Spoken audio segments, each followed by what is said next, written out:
சமூக ஆர்வலருங்கிறதுக்கு ஒரு சின்ன டெஃபினிஷன் சொன்னால் போதும். சில பேர் தானும் நல்லா இருக்க மாட்டான், மற்றவனையும் நல்லா இருக்க விட மாட்டான். ஒரு குரூப் இருக்கேன், நல்லா இருக்கக்கூடாதுடா அப்படிமா. ஏன்டா அவன் உனக்கு என்னடா செஞ்சான்? இருக்கட்டும், அவன்லாம் ஒரு ஆள், அவன் காரில் போகிறதாடா, நாளைக்கு எப்படி காரில் போகிறான்னு பார்ப்போம். இது பொழப்பாகவே இருப்பாங்க.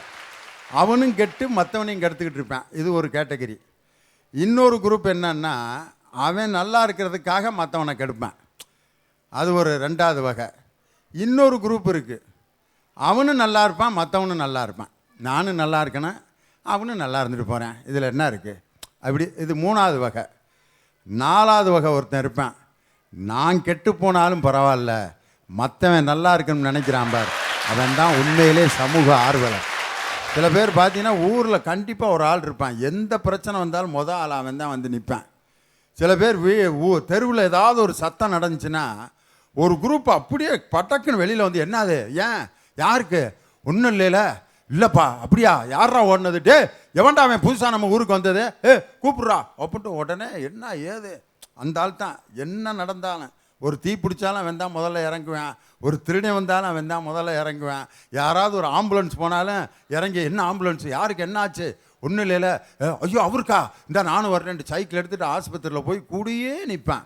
அவருக்கு இவனுக்கு சம்பந்தமே இருக்காது, தெருவில் கூட வாழ்கிறாங்கிறதுக்காக கூட போய் நிற்கிறான் பார், அவன் தான் உண்மையான சமூக ஆர்வலர்.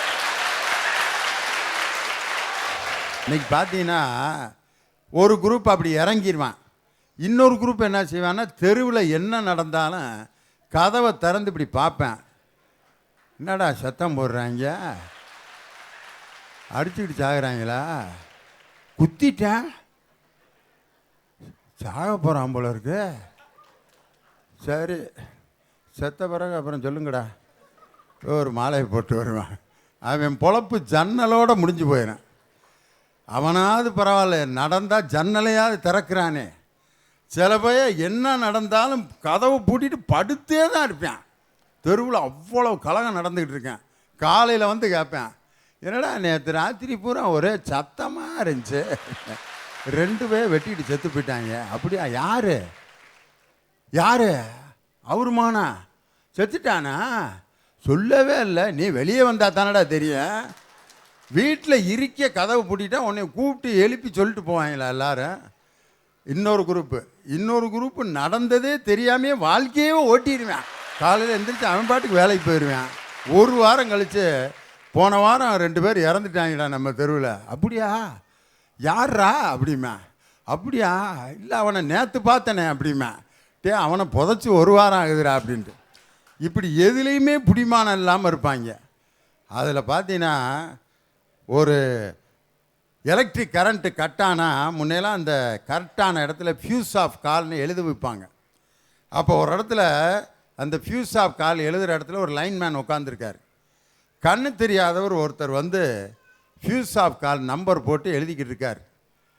அவர்கிட்ட கேட்டிருக்கார் அவர், உனக்கு தான் கண்ணு தெரியாதே, கரண்ட்டு இருந்தால் என்ன, இல்லாமல் இருந்தால் என்ன, எப்பயுமே உனக்கு இருட்டுத்தானப்பா, நீ எதுக்குப்பா கரண்ட்டு கட்டானதுக்கு வந்து எழுத வந்திருக்க. அப்போ அவர் சொல்லியிருக்காரு, இருட்டினுடைய கொடுமை எனக்கு தான் தெரியும், அது கண்ணு இருக்கிறவங்க ஏன் அந்த கஷ்டத்தை அனுபவிக்கணும், அதனால் இன்றைக்கி கரண்ட்டு கட்டாச்சுன்னு தெரிஞ்ச உடனே நான் வந்து எழுத வந்தேன்னு சொன்னான் பார். அந்த ஒளி வெளிச்சத்தினால அவனுக்கு பயன் இல்லை, ஆனால் அந்த சமுதாயம் நல்லா இருக்குன்னு நினச்சிட்டு வந்து அந்த நம்பரை எழுதுறான் பார். நாட்டின் வளர்ச்சியை பெரிதும் நிர்வகிப்பவர்கள் பத்திரிகை ஊடகங்களா, திரைப்பட நட்சத்திரங்களா, சமூக ஆர்வலர்களா?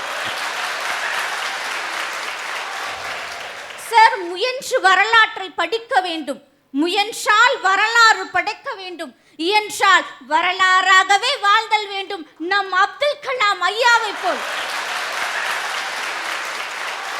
இதுவரை ராமேஸ்வரம் இந்துக்களுடைய புனித ஸ்தலமாக இருந்தது. ஆனா இன்னைக்கு இந்தியாவிற்கே புனித ஸ்தலமாக இருக்கிறது என்றால் அதற்கு காரணம் ஏபிஜே அப்துல் கலாம் அவர்கள். ஆனா இன்னைக்கு யாரெல்லாம் நாட்டை ஆள்றதுன்னு ஒரு வரைமுறையுமே இல்லாம போச்சு சார். ஏன் தெரியுமா? அன்றைய தலைவர்கள் இந்தியாவின் சொத்தாக இருந்தாங்க, இன்றைய தலைவர்கள் இந்தியாவையே சொத்தாக்கிக்கணும்னு நினைக்கிறாங்க.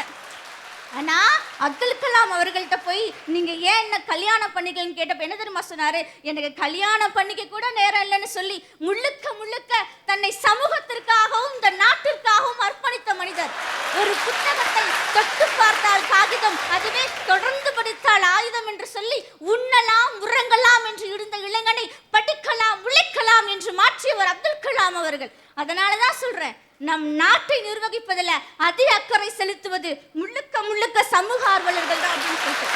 சார், காசிற்காக இந்த நாட்டை இழப்பவன் அரசியல்வாதி, புகழுக்காக தன் அசலை இழப்பவன் திரைப்பட நட்சத்திரம், விளம்பரத்திற்காக உண்மை இழப்பவன் பத்திரிகையாளன். ஆனா இந்த சமூகத்திற்காக தன்னையே இழக்க துணிகிறவன் தான் சார் சமூக ஆர்வலர். அதனாலதான் சொல்றேன், இந்த நாட்டை நிர்வகிப்பதில் அதிக அக்கறை செலுத்துவது முழுக்க முழுக்க சமூக ஆர்வலர்கள் தான் அப்படின்னு சொல்லிட்டு. சார், கைலாஷ் சத்யார்த்தின்னு ஒரு மனுஷன், அவருக்கு 2014ஆம் ஆண்டு நோபல் பரிசு கொடுத்தாங்க. ஏன் தெரியுமா? இன்னைக்கு வறுமையின் காரணமாக எத்தனையோ ஏழை மாணவர்கள் புத்தக பையை சுமந்து பள்ளிக்கு போறதுக்கு பதிலாக பொறுப்பு சுமைகளை சுமந்து வேலைக்கு போறாங்க. அப்படி இருக்கிற 80,000த்திற்கும் மேற்பட்ட குழந்தைகளை மீட்டெடுத்து அவர்களுக்கு கல்வியும் கொடுத்து பிறரை தாக்குவதல்ல வலிமை, பிறரை தாங்குவதுதான் வலிமை என்று நமக்கு உணர்த்தினாரே, அவரை போன்ற சமூக ஆர்வலர்கள் தான் சார் நம் நாட்டை நிர்வகிப்பதில் அதிக அக்கறை செலுத்துறாங்க. கடைசியா ஒண்ணு சொல்றேன், நீங்கள் மீனாக பிறந்து சாக வேண்டும் என்று முடிவெடுத்து விட்டால் பொழுதுபோக்கிற்காக மீன் பிடிப்பவனின் வலையில் விழாதீர்கள், பிழைப்பிற்காக மீன் பிடிப்பவனின் வலையில் விழுங்கள், உங்கள் மரணம் கூட ஒருவனை வாழ வைக்கட்டும் என்று சொல்லி நம் நாட்டை நிர்வகிப்பதில் அதிக அக்கறை செலுத்துவது முழுக்க முழுக்க சமூக ஆர்வலர் தான் சொல்லி நல்லதொரு வாய்ப்புக்கு நன்றி பாராட்டி விடைபெறுகிறேன். நன்றி, வணக்கம். பெத்த அம்மாவுக்கு ஒரு வாய் சோறு போட முடியல, ஆவின் பால் விக்கிற விலைக்கு அள்ளி அள்ளி ஊத்துறான் கட் அவுட் மேல. ஏன் எனக்கு ஒண்ணுதாங்க புரியவே இல்லை. ஒரு பக்கம் ட்விட்டர்ல விவசாயத்தை காப்போம், விவசாயிகளுக்கு ஆதரவு தெரிவிப்போம்னு சொல்றீங்க, இன்னொரு பக்கம் சிட்டிக்கு மிக அருகில் சில அடியிலே தண்ணி வந்துரும்னு ஃப்ளாட்டை விவசாய நிலத்தெல்லாம் ஃப்ளாட்டா மாத்தி வித்துக்கிட்டு இருக்கீங்க. இதுதான் நீங்க நாட்டின் மேல வச்சிருக்க அக்கறையான்னு நான் கேட்குறேன். ஏங்க, திரை நட்சத்திரங்கள்லாம் அரசியலுக்கு வரணும்னு சொல்றவங்களுக்கு ஒரே ஒரு விஷயத்த மட்டும் சொல்லிடுறேன், திரையில பார்த்து கை தட்டுறவெல்லாம் தேர்தலில் ஓட்டு போட்டுருவான்னு நம்பாதீங்க. அப்படி பார்த்தா கலை உலகையே கட்டி ஆண்ட மிகப்பெரிய கதாநாயகன் சிவாஜி கணேசன் தேர்தலில் நின்னப்ப என்னங்க ஆச்சு? அது இங்கதான் நின்னாரு, உங்க ஊருக்கு பக்கத்துல திருவையாறுல. அப்பேற்பட்ட மகானுக்கே அரசியல்ல உங்களால நிலையான இடத்தை பெற்று தர முடியலன்னா நடிக்கிற திறமை மட்டும் இருந்தா பத்தாதுங்க, நாட்டை ஆள்றதுக்கு திறமை வேணும். ஐயா, இப்படி சமூக ஆர்வலர்கள்னு இன்னொரு பக்கம் சொல்றாங்களே, அன்னைக்கு இப்படிதாங்க நான் ஃபேஸ்புக்ல பார்த்தேன். ஒரு அண்ணன் இப்படிதான் நான் ஒரு சமூக சேவகன்னு பெருமையா போட்டிருந்தாரு. நானும் பார்த்துட்டு சரி பெரிய மனசுக்காரரா இருப்பாரு போல, நம்ம ஏரியால தான் பல பிரச்சனை இருக்கே, ஏதாவது உதவி கேட்கலான்னு சொல்லிட்டு நானும் மெசேஜ் பண்ணேன். அண்ணா, அப்படி என்னென்ன நீங்க சமூகத்துக்கு சேவை பண்றீங்கன்னு கேட்டேன். அவர் சொன்னாரு, நான் காலையிலேருந்து நைட்டு தூங்குற வரைக்கும் 24 மணி நேரமும் சேவைதாமா பண்றேன் என் காதலிக்கு அப்படின்னாரு. எனக்கு கடுப்பாயிருச்சு.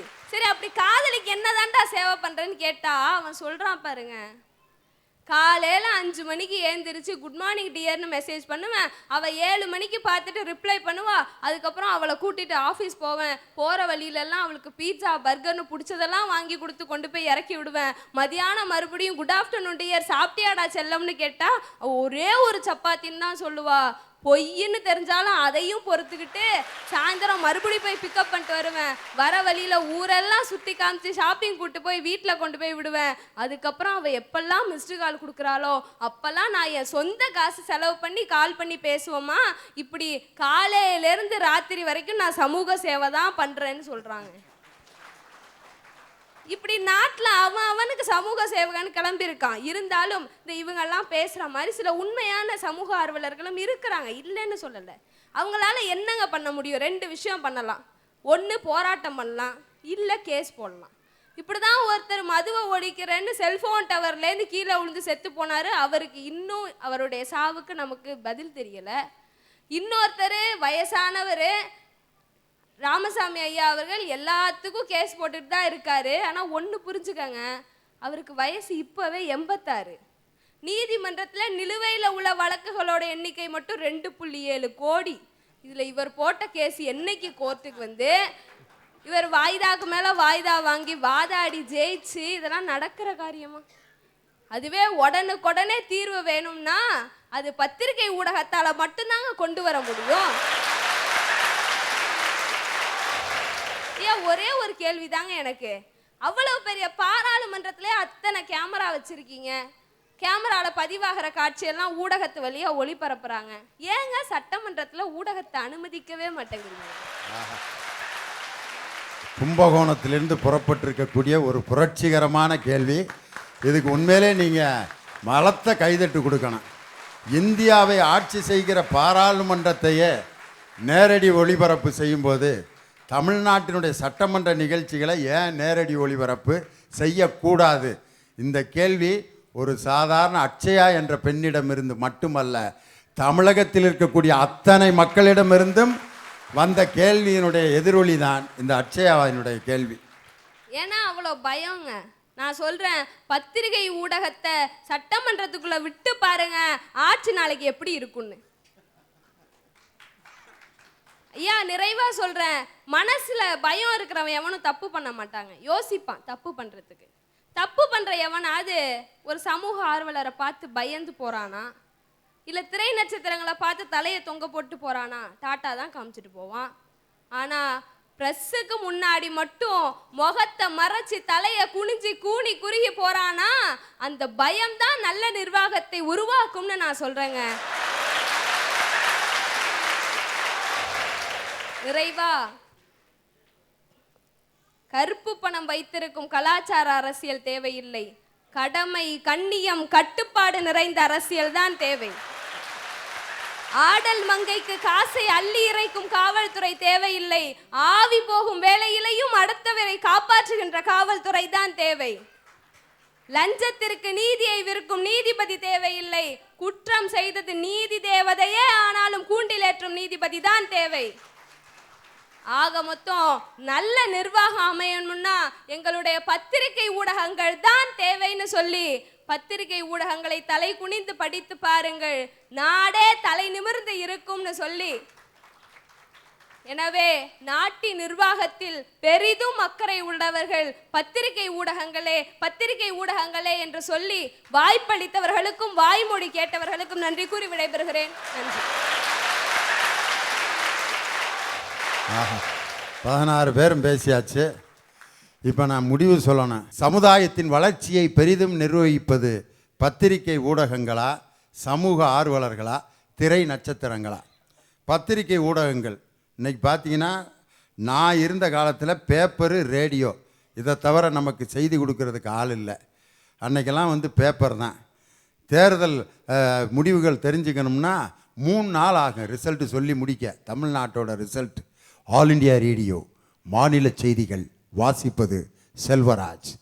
நடந்து முடிந்த கும்பகோணம் சட்டமன்ற தேர்தலிலே தன்னை எதிர்த்து போட்டியிட்ட வேட்பாளரை விட திராவிட முன்னேற்ற கழகத்தைச் சேர்ந்த கோசி மணி அவர்கள் 26,000 வாக்குகள் வித்தியாசத்தில் வெற்றி பெற்றிருக்கிறார் அப்படின்னு ரேடியோவில் சொல்லும்போது தான் கேட்போம். அன்னைக்கு ரேடியோவில் சொல்கிறப்ப அந்த நியூஸை கேட்க ஆசையாக இருந்துச்சு. ஆனால் இன்றைக்கி தேர்தல் ஓட்டு எண்ணி 8 மணிக்கு என்றேன், 9:15 ஆட்சி முடிவாகி போயிடுது. என்னடான்னு கேட்டால் டக்குன்னு பட்டன் சிஸ்டம். அன்னைக்கு என்னை கேட்டாங்க, இவ்வளவு சினிமா பாட்டு எப்படியா நீ மனப்பாடம் பண்ணி வச்சுருக்கேன்ட்டு.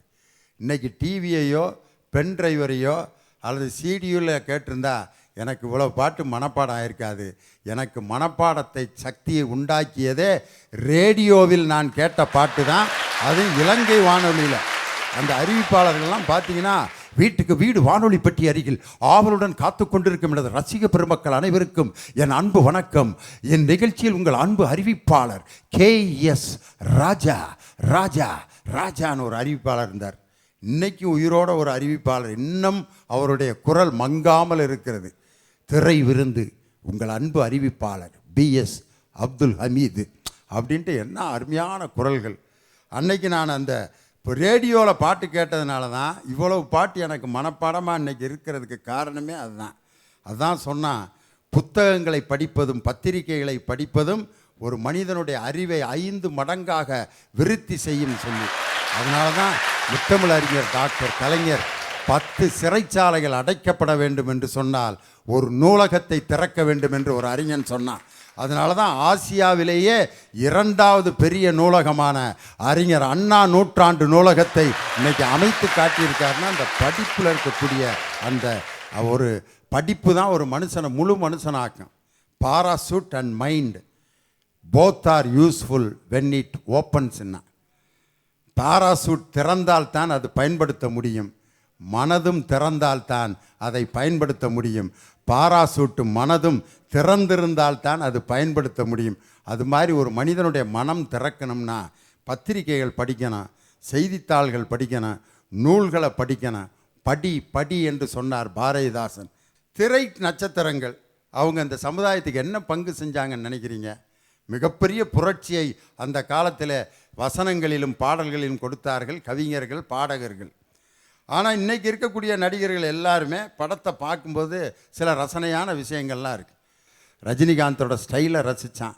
கமலஹாசனுடைய நடிப்பு, அடே அப்பா, 16 வயது நிலையில் கோமணம் கட்டிக்கிட்டு அந்த காந்திமதிக்கிட்ட பேசுவார் பாரு, ஆத்தா ஆடு வளர்த்தா கோழி வளர்த்தா நாயை மட்டும் வளர்க்கலை, அதுக்கு பதிலாக எங்கள் ஆத்தா என்னை தான் வளர்த்தான்னு கோமணம் கட்டிக்கிட்டு அன்னைக்கு கமலஹாசனுடைய நடிப்பை பார்த்தான். கவுண்டமணி அண்ட் கோ அந்த மரத்தடியில் உட்காந்து, டே அப்பா ரஜினி இந்த பீடியை பற்ற வச்சுக்கிட்டு வர்றவன்கிட்ட பூரா சிண்டு முடிஞ்சுக்கிட்டே இருப்பார், இது எப்படி இருக்கு அப்படின்ட்டு காந்திமதி ஸ்ரீதேவி 2 பேரையும் பார்ப்பார். அந்த தாவணியை அப்படியே காந்திமதிக்கு கட்டினா எப்படி இருக்கேன் அப்படின்ட்டு காந்திமதிக்கு அதே பச்சை கலர் தாவணியை கட்டி விட்டு டே இது எப்படி இருக்கு அப்படின்னு கேட்பார். நல்லாவே இல்லைம்பார் கவுண்டமணி. ஒரு இந்த மாதிரி நடிகர்களுடைய நடிப்பை நம்ம ரசித்து அவங்களுக்கு கைதட்டினா அவங்க அரசியலுக்கு வர்றது வராது அவங்களுடைய பொறுப்பு. ஆனால் கலைகளின் மூலம் அவர்கள் நம்மை ரசிக்க வைத்தார்கள் என்பதை எந்த ஒரு ரசிகனும் மறுக்கவே முடியாது. அது விஜயா இருந்தாலும் சரி, அஜித்தா இருந்தாலும் சரி. காதலுக்கு மரியாதை விஜய் நடித்த படம் தான். அதில் எல்லா காதலர்கள் எல்லாம் போய் சேர்ந்து தாலி கட்டி நம்ம ரெஜிஸ்டர் பண்ணிக்கலாம் அப்படின்னு சொன்னது பிற்பாடு எவ்வளவு கஷ்டம் வந்தாலும் எங்கள் அப்பா அம்மாவோட சம்மதத்துக்காக நாங்கள் காத்திருப்போம்னு சொல்லி அந்த காதலுக்கு மரியாதைங்கிறதுல காதலுக்கு ஒரு புதிய பரிணாமத்தை அந்த படத்தை பார்த்தா நம்ம தெரிஞ்சுக்கிட்டோம். எத்தனையோ நடிகர்கள், விக்ரம் இருக்கார், பிதாமகனில் தேசிய விருது வாங்கினார். அந்த பாட்டு இளையராஜாவோட பாட்டுக்கு அவர் ஆடிட்டு வர்றதை பார்க்கணும். இளங்காற்று வீசுதே எச போல பேசுதே வளையாத மூங்கிலில் ராகம் வளைஞ்சு ஓடுதே மேகம் முழிச்சு கேட்குதுண்டா தான் வருவார். ஒரு உணர்வே இல்லாத ஆள் மாதிரியே காட்டுவார் பாலா. ஆனால் அந்த சூர்யா என்ற நண்பன் இறந்து கிடக்கிறத பார்த்தோன்னே அந்த உணர்வில்லாத ஜடம் போல் இருக்கக்கூடிய அந்த விக்ரம் என்ற நடிகர் அந்த காட்டுக்குள்ளே போய் அந்த சாராயம் காய்ச்சறவங்களை அடிக்கிற அடியை பார்த்துட்டு ரசிகர்களே கைதட்டி குமிச்சான். ஒரு வெட்டியானாக நடித்து தேசிய விருது அன்னைக்கு வாங்கி கொடுத்த விக்ரமை நம்ம ரசிக்காமல் இல்லையா? ரசிகர்கள் நடிப்பை ரசிக்கலாம்.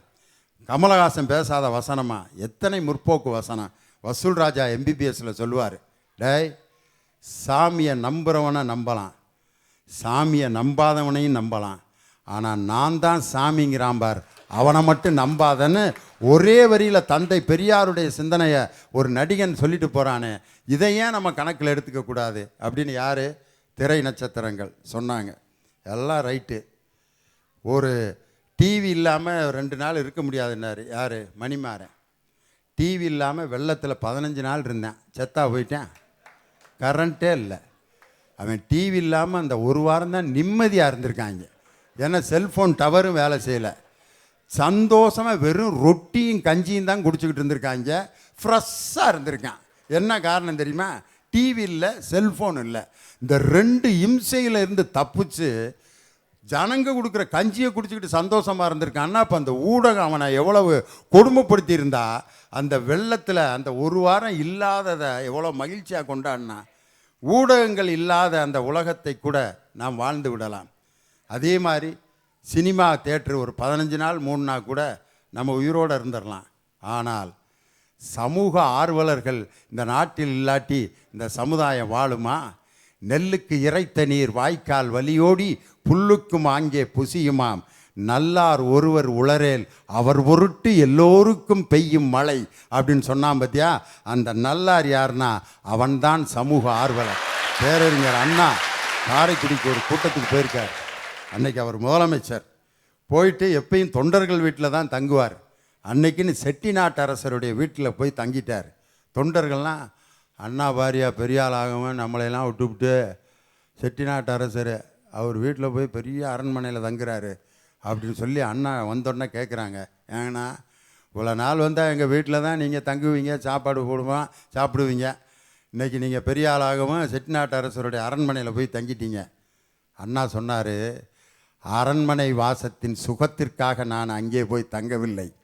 அந்த செட்டிநாட்டு அரசருடைய வீட்டுக்கு நான் சென்று தங்கியதற்கு காரணம் மொழிப்போர் தியாகி தாளமுத்து நடராஜனுடைய அந்த பிணத்தை தோள் கொடுத்து தூக்கி வந்த ஒரு மனிதன் அந்த செட்டிநாட்டு அரசர்.